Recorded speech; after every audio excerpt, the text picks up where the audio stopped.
alguna cuestión.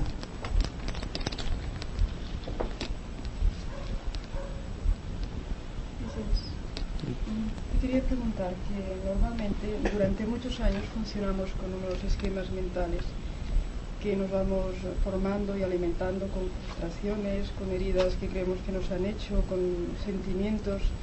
Entonces llega un momento que crecemos, aunque llegues a los 40 años, a veces creces, y te das cuenta de que aquellos esquemas ya son como seres que han tomado su forma y su fuerza.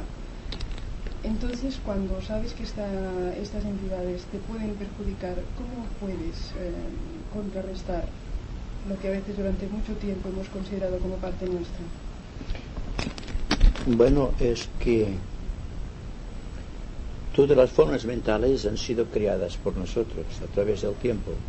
Se han convertido en hábitos, en costumbres de pensamiento o en costumbres emocionales. Entonces, no es luchando, me parece, es una opinión muy propia, no es luchando directamente contra esas fuerzas que hemos creado, sino haciéndonos inocuos a ellas. Es decir, no se trata de ir al revés, al contrario, como aconsejan ciertas escuelas de pensamiento, sino a adoptar una actitud de conciencia que rechace por su propia naturaleza todas esas formas que hemos creado. Y esas formas que hemos creado están tan dentro de nuestra aura magnética que difícilmente nos damos cuenta de la importancia que tienen cuando condicionan nuestra conducta. No somos conscientes de lo condicionados que estamos por estas formas de pensamiento que hemos creado. Entonces, cualquier forma de pensamiento que se ha convertido en un hábito, en una costumbre o en un vicio, porque ahí está, corresponde entonces a la actividad de una entidad débil, de la cual tenemos que guardarnos debido a su propia naturaleza y debido al tremendo poder que manejan los ángeles, los devas, teniendo en cuenta que existen devas de naturaleza inferior y devas de naturaleza superior. Entonces, ser inocuo implica un trabajo de conciencia, un darse cuenta exactamente de todo cuanto está ocurriendo dentro y fuera de nosotros.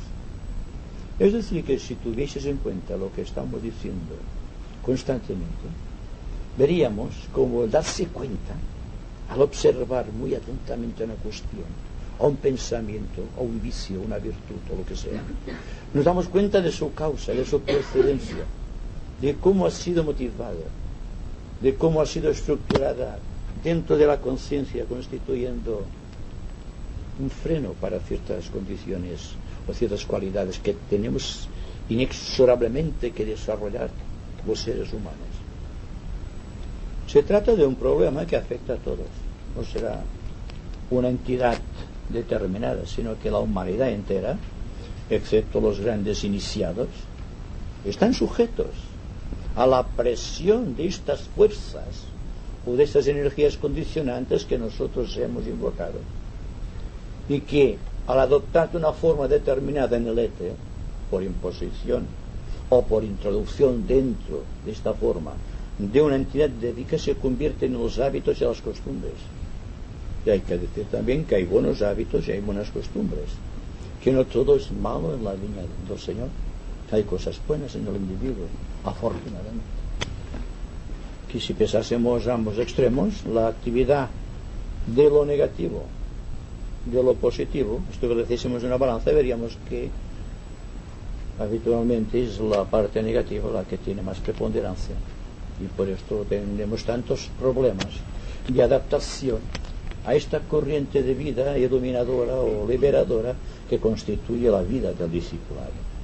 Hay que tener en cuenta esta cuestión, porque no es un pequeño pensamiento que nos conturba o un vicio determinado, sino que es una complejidad de vicios y de efectos y de buenas costumbres también, que están anidando dentro de nuestro ser y que no nos permiten ver las cosas claras, ver la realidad tal cual es.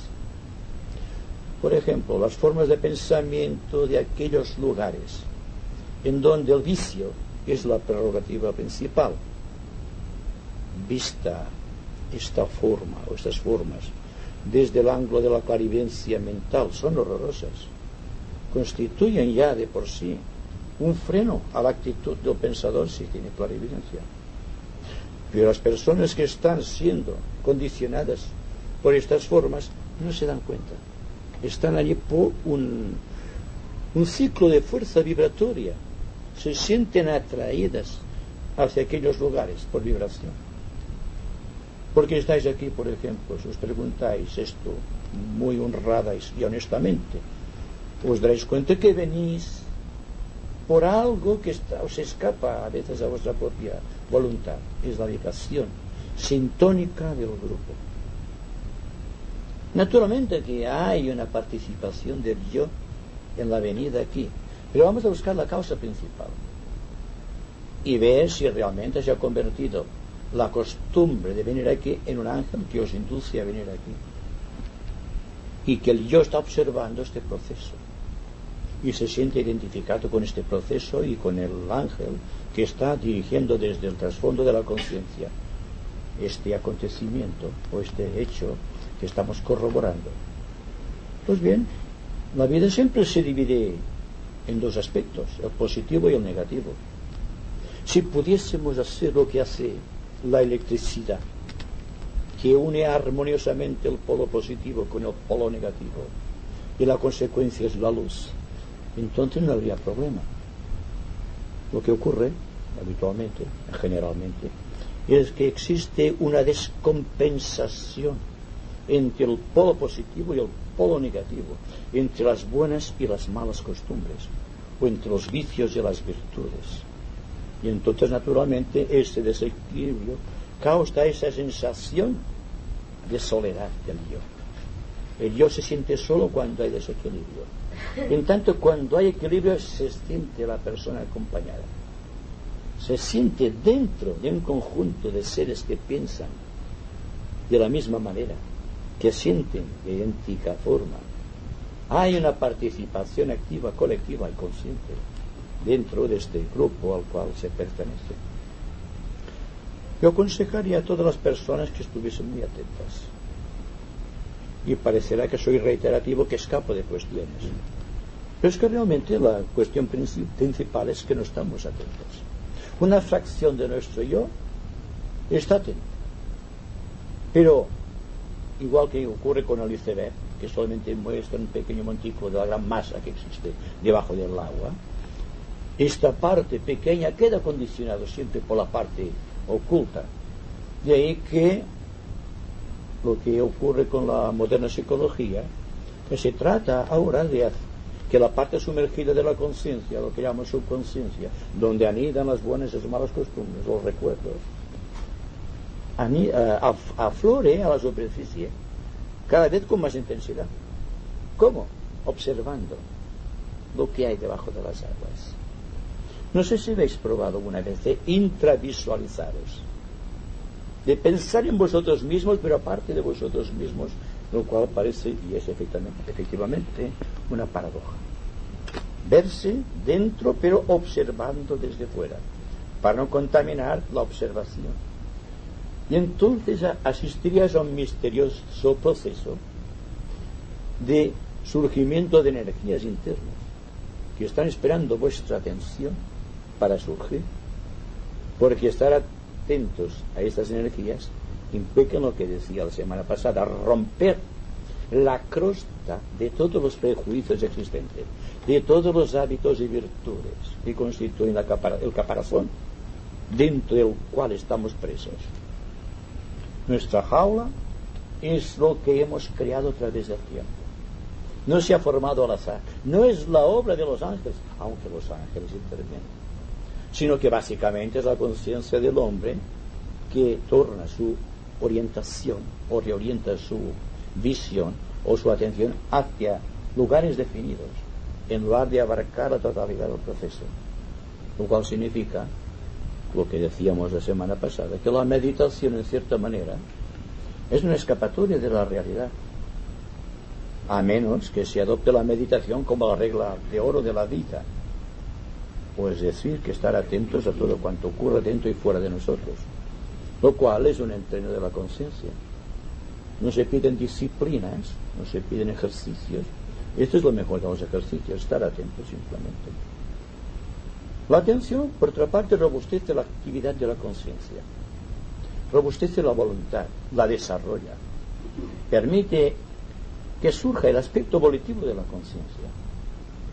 Cuando estamos distraídos surge inexorablemente la subconsciencia, el cúmulo de recuerdos que están dentro de nosotros desde el principio de los tiempos, o sea, desde el principio de la autoconciencia, cuando el hombre empezó a generar ya materia mental o sustancia mental, o manipular materia mental y a crear su propio karma. Es decir, que si ahora lo que estamos diciendo acerca de los pensamientos, acerca de las costumbres, acerca de los vicios y de las virtudes, le asignamos un nombre esotérico, diremos, es el karma. ¿Qué es el karma? El karma, tanto si se la examina desde un ángulo muy esotérico o desde el ángulo filosófico, siempre se nos representa como destino que el hombre ha creado. Habida cuenta que la divinidad está en nosotros, aquella parcela de la divinidad en nosotros que ha creado su propio campo de expresión, que se ha convertido en el arjuna de la conciencia y cuya misión es romper sus creaciones y encontrar a Krishna. Es el símil del yo inferior buscando el yo superior, es el símbolo de la fracción del yo inmanente buscando el yo trascendente. Naturalmente, cuando nos damos cuenta de que lo que nos condiciona somos nosotros, ya tenemos ganada la primera parte de la batalla, esta fase de la primera etapa, que es darse cuenta que somos los creadores, que somos el campo de las creaciones, que somos el pensador que crea todas esas creaciones mentales, que somos también la propia inducción del pensamiento, que somos el que está observando desde arriba cómo se está desarrollando todo ese proceso en el cerebro físico. Y toda esa serie de reconocimientos trae como consecuencia una nueva visión, una nueva orientación y al propio tiempo un nuevo estímulo para vivir. Porque en la fruición, en la dicha, en el placer del darse cuenta, existe una culminación de la conciencia y en esta culminación desaparece el vicio, la virtud o lo que sea. El yo queda solo, íntegro, dentro de su propia realidad, observándolo todo, sin necesidad de observarse a sí mismo. Se ha convertido en un conocedor, porque observarse a sí mismo limitarse. Entonces, observar la obra de la naturaleza, la obra de la divinidad, es cuando se pierde. Y entonces, es lo que antes decía, se hace inocuo a las energías inferiores. Solamente puede captar energías superiores. Y estas energías se complementan con el propósito de la propia divinidad. Constituyen una unidad y entonces ya podemos hablar de la liberación, que es la culminación del discipulado, que es la culminación de una serie de iniciaciones que llevan a este punto del adeptado. No sé si te he contestado, porque es muy sutil. Tan sutil que es difícil de ser comprendido. La propia simplicidad es el escollo más grande, habida cuenta que nuestra conciencia se alimenta de complejidades. Es decir, que no podemos concebir una cosa en sí, jamás. Lo que concebimos es las cualidades de aquella cosa que observamos, pero no la cosa en sí. Naturalmente, como que nosotros estamos dentro de esta acumulación de actividades que traen como consecuencia la realización de una cualidad, nos encontramos que aquello que estamos tratando de extirpar y la propia cualidad hacen causa común y tenemos una doble complejidad en la conciencia. Naturalmente que si empezamos a hablar de una manera muy, muy esotérica, tendremos que decir que el pensamiento negativo es la más alta forma de pensar. ¿Y qué hay que entender por pensamiento negativo? Cuando la mente niega los pensamientos, ¿qué es lo que queda? Queda el pensador. El pensador aparte del pensamiento, el senciente aparte del sentido o del sentimiento. Es decir, la sensación considerada desde el punto de vista de aquel que observa se convierte en algo aparte. No se siente afectado por el cuerpo físico ni por el cuerpo emocional con sus fluctuaciones, ni se siente afectado tampoco por los pensamientos que van y vienen por la mente. Muy tanto. No, es que a mí esto me parece excelente. Lo que pasa es que lo que es más difícil es el principio. Lo más sencillo es lo más difícil. Empezar a darse cuenta del por qué actúo, qué es lo que me mueve. Y, por ejemplo, cuando ya estoy segura de qué es lo que me mueve, ¿podré pasar sin hacer aquello?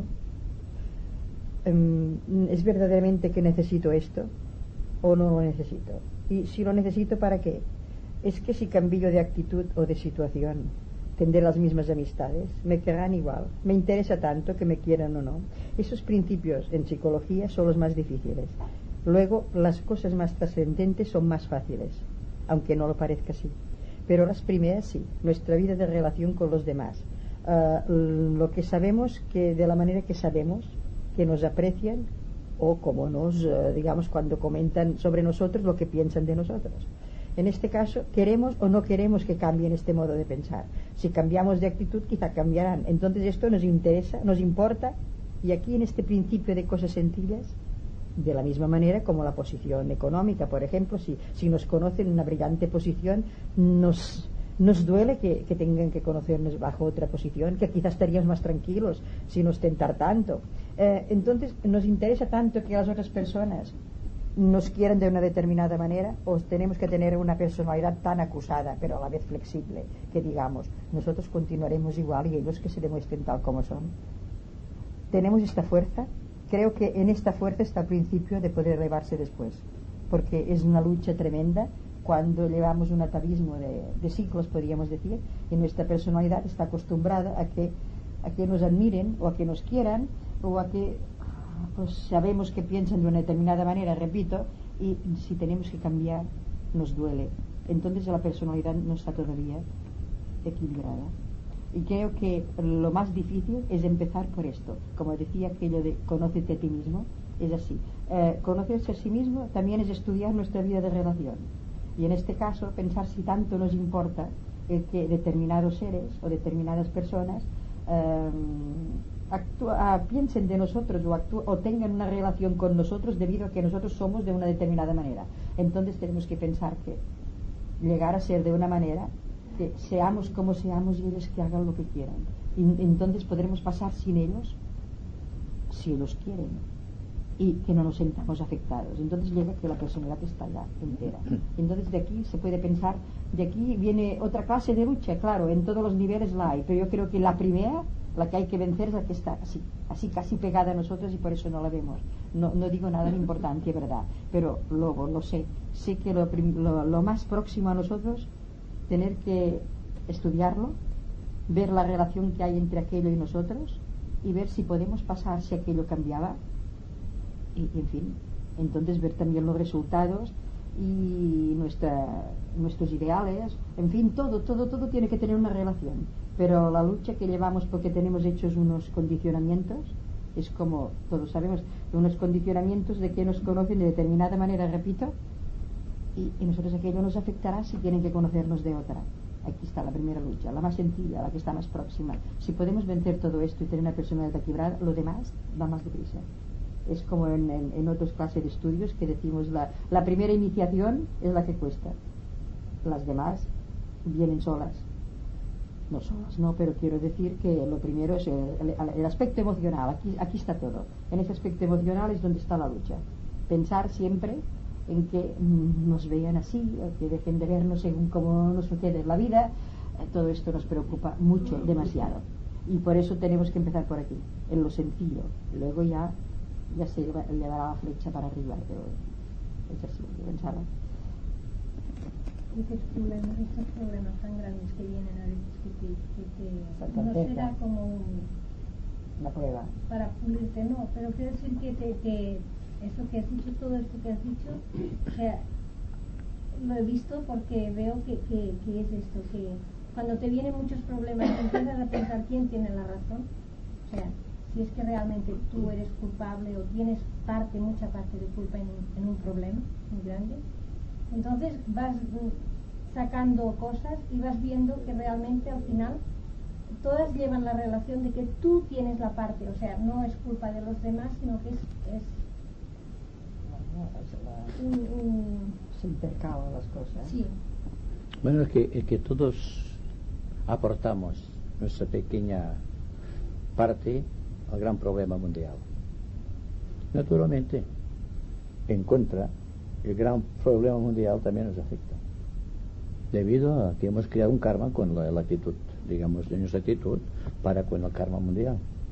Así que los problemas humanos serían, en cierta manera, muy débiles y poco profundos en su expresión si nosotros, a través de esos pequeños problemas, no afectásemos nuestro medio ambiente, lo cual significa que afectamos al karma local, familiar y mundial, en el fondo. Y cuando hablamos del karma del Señor del mundo, que lo hacemos con gregorianos, por así decirlo, porque parece que elevamos la sintonía. Cuando hablamos del karma del Señor del mundo, debemos tener en cuenta que formamos parte del karma del Señor del mundo, que podemos contribuir a acelerar el proceso de extinción del karma, o podemos acumular karma sobre el karma del Señor del mundo. Ahí está la responsabilidad del discípulo, que todo cuanto estoy diciendo es ver la manera de que el individuo consciente o el discípulo se dé cuenta del papel que juega, ya sea en el hogar, ya sea en sus relaciones familiares y sociales, o en su profesión, el papel que juega, lo que aporta.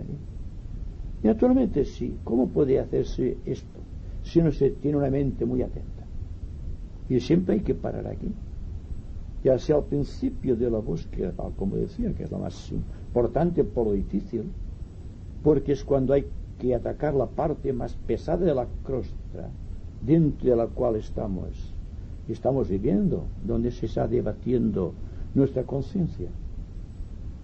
Pero si se empieza con fe, confianza y con voluntad, y la voluntad es la parte más preciosa del individuo en la resolución de los grandes problemas mundiales, porque el amor no ha satisfecho todavía el programa crístico. Es decir, que no nos amamos y no nos podemos amar todavía tal como Cristo había aconsejado, porque Él partía de la base de la unidad de la conciencia. Pero ahora se trata de ir algo más arriba de la unidad de la conciencia de los hombres entre sí, y el de la participación dentro de la unidad del propio logos planetario, o del propio Sanat Kumara, o de los propios maestros de la jerarquía. Y aquí es donde empieza el trabajo del discípulo. Y para mí lo más fácil sería dar ejercicios y decir, mentalmente haced esto o lo otro, lo cual sería encadenaros a una disciplina. Y para mí esto no es válido para un discípulo en esta nueva era de grandes conquistas técnicas, y en las cuales debemos profundizar tanto dentro de nosotros mismos que en el afán de la búsqueda encontremos al propio Dios a través de la iniciación. Ahí está el proceso máximo. Es decir, lo que digo, y deberá repetirse constantemente, si estamos atentos, estamos meditando. Si meditamos buscando la divinidad aparte de cualquier momento del día o de la noche, lo que haremos es limitar la grandeza de la propia divinidad y en la pequeña meditación que estamos realizando. Pero si la meditación, la misma a la cual hago referencia, se hace como una continuidad de un proceso establecido desde que nos levantamos por la mañana hasta llegar al final por la tarde, y que la conciencia continúe funcionando a través del sueño, entonces podemos decir que estamos realmente meditando, que no hemos establecido un vacío, entre una meditación vital y una meditación conceptual, que es la que estamos haciendo. La meditación del concepto, lo buscamos, apartamos de la realidad de las 24 horas diarias unos minutos o una hora, lo que sea, para dedicarlo a la divinidad, como si la divinidad pudiera fraccionarse. Ahí está el misterio de la yoga. Si estamos atentos, si estamos constantemente atentos, estamos siempre con Dios, porque estamos dentro de su propia voluntad, porque Él, si no es a través de nosotros, no puede percibirse el mundo material. ¿Os habéis dado cuenta de este misterio? En toda su infinita grandeza, Dios no puede percibir si no es a través de sus sentidos, a través de sus centros etéricos, a través de sus glándulas endocrinas, que somos nosotros, en multiplicidad de jerarquías. Por lo tanto, es válido cuanto se diga acerca de la atención. Y naturalmente, no estamos hablando de atención a un grupo de personas que están detenidas en otros menesteres, que no tienen nada que ver con el esoterismo, digamos, sino que soy consciente de que hablo, quisiera no equivocarme, a un grupo de discípulos que están tratando de hallar la verdad, que están tratando de reconocer el Dios interno, de unirse con el Dios interno, sea como sea, sin paliativos, sin concesiones. Y naturalmente ahí está el trabajo, porque naturalmente no podemos estar atentos por la mañana y después todo el día desatentos o distraídos. ¿Qué es lo que se representa siempre con la lucha entre los señores lunares y los señores solares? Los señores solares, psicológicamente hablando, son los señores de la distracción. Los señores solares son los señores de la atención. Y entre la atención y la distracción está viviendo el individuo, tratando de ser consciente del individuo. Este proceso hay que analizarlo muy críticamente, sin concesiones y sin indulgencias, porque la actitud del individuo es la representación de un estado de conciencia, y si el estado de conciencia no se representa enteramente a través de esta participación activa en lo que es el concepto vital de la existencia, no avanzará. La conciencia debe estar constantemente despierta y alerta en su totalidad, en cualquier momento, en cualquier hecho, en cualquier circunstancia. Y no se puede liberar del karma, ni aún de cualquier ingrato pensamiento, solamente por la meditación superficial o conceptual, porque reaparecerá bajo otra forma el pensamiento.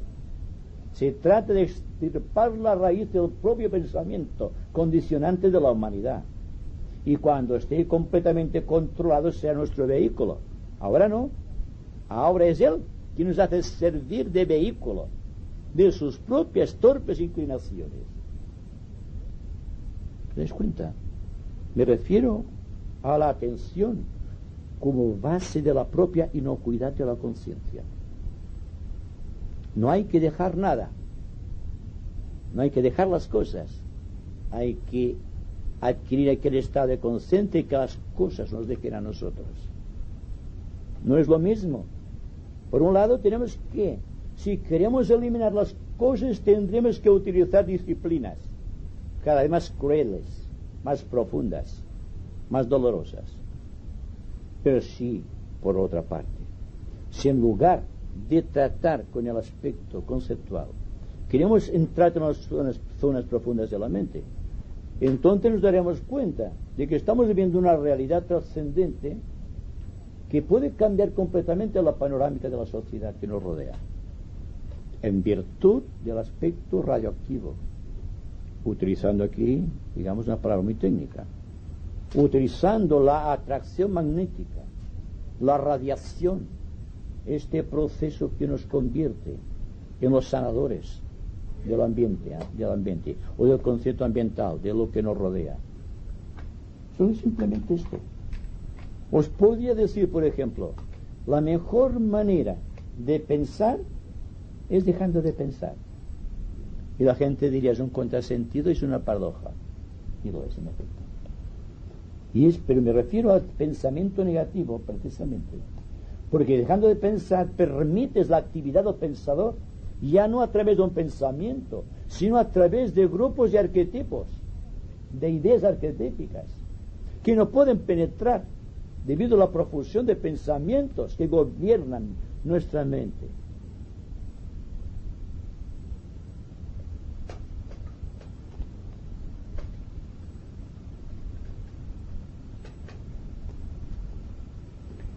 No sé si comprenderéis lo difícil que resulta presentar la idea del Agni Yoga a un mundo cuya única técnica conocida es el pensamiento intelectual. Y el pensamiento intelectual ha crecido precisamente a través de una serie infinita de técnicas y de expresiones de pensamiento, que son intentos de la divinidad de ser consciente a través del mundo mental inferior. Pero hay que tener en cuenta que el logos planetario está evolucionando en un centro de su conciencia y que nosotros formamos parte de este centro.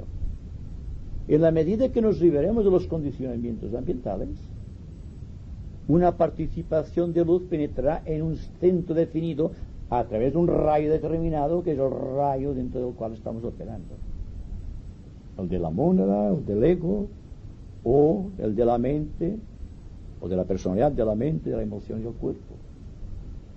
Y si analizáis esto en sentido dédico y asignáis un grupo huestes o jerarquías de devas a cada uno de esos centros, os daréis cuenta de la importancia que tiene lo que estamos diciendo aquí, aparentemente sin sentido, porque atenta inexorablemente contra todo lo que hemos establecido dentro de la conciencia, porque elimina la estructura de la mente tal como la hemos concebido, y creamos una mente que es un reflejo vivo de la actividad del Pensador Supremo, del propio Dios. El proceso está ahí. Si somos capaces de revertir el proceso, de volver a nosotros mismos, de pasar de la inmanencia a la trascendencia a través de la atención, nos daremos cuenta del valor del término discípulo y del sendero del discipulado y de lo que implica la propia iniciación. Hay que tener en cuenta que en el momento de la iniciación deberemos quedar indefensos entre dos fuerzas, entre la positiva de un maestro que será nuestro padrino y el polo negativo de otro maestro, que tendrán que canalizar la fuerza que emana el cetro del Señor del mundo, o de Bodhisattva según las iniciaciones, y que tenemos que permanecer inocuos dentro de aquel radio de acción eléctrico, y que no podemos adquirir la iniciación si somos, digamos, estamos dentro de la condición de algo. Cada iniciación libera al individuo de un cierto condicionamiento. Y ahora, añadir todo cuanto hemos dicho antes con la iniciación, sea la que sea la iniciación, se basa en un triángulo de fuerzas. Pero ¿quién tiene que recibirte el estímulo? El iniciado, que debe convertirse en algo tan exquisita, vulnerable a las energías, que debe ser puro. No tiene que tener condición. La mente de un iniciado, de la tercera iniciación, está completamente vacía de conceptos. Y no es que desdeñe los conceptos, sino que sabe unificar los conceptos para expresar ideas arquetípicas. Y no hay que subir más arriba ya, porque si vamos a la cuarta iniciación y empezamos a hablar del plano búdico, con el sentimiento de unidad, con el sentimiento de lo eterno, entonces nuestra comprensión no alcanzará a ver su propia dimensionalidad. Me refiero a aquello que podemos concebir porque lo hemos aprendido, la relación mente inferior con la mente superior, y el contacto a través de la mente superior con el ángel solar, y a su debido tiempo el contacto con la mónada. Es el proceso. Entonces, cada iniciación, cada estado de conciencia exige que el hombre sea inocuo a cierto grupo de ideas, de pensamientos o de condicionamientos ambientales. Y cuando lo ha logrado, cuando se ha convertido internamente en un iniciado, es cuando se le da la iniciación. Y entonces sabe que puede resistir la fuerza tremenda del centro iniciático, la fuerza del Señor del mundo, el único iniciador en el planeta. Y todo esto, si lo podéis amalgamar armoniosamente, tendréis una idea más clara de la maniobra. Veréis que no desdice nada de lo que hemos aprendido esotéricamente, sino que por el contrario es el complemento que nos faltaba para poder atravesar los últimos tramos del puente de arcoíris de la Antacarana, y para ya dejarnos ir ya dentro de la trascendencia de la propia divinidad.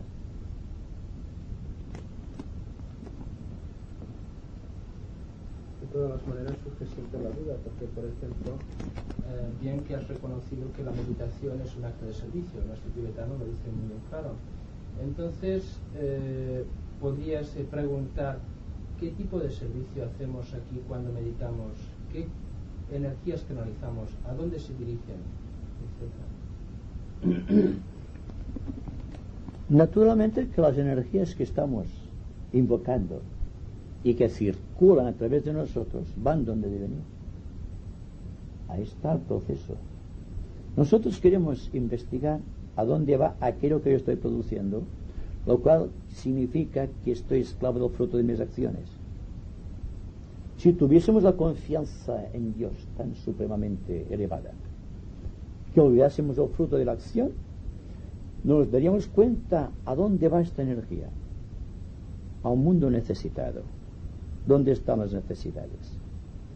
¿Quién mejor sabe de las necesidades del mundo que los propios ángeles? Que son los que llevan las energías donde deben llevarlas. Entonces lo interesante no es dónde van, sino cómo invocarlas.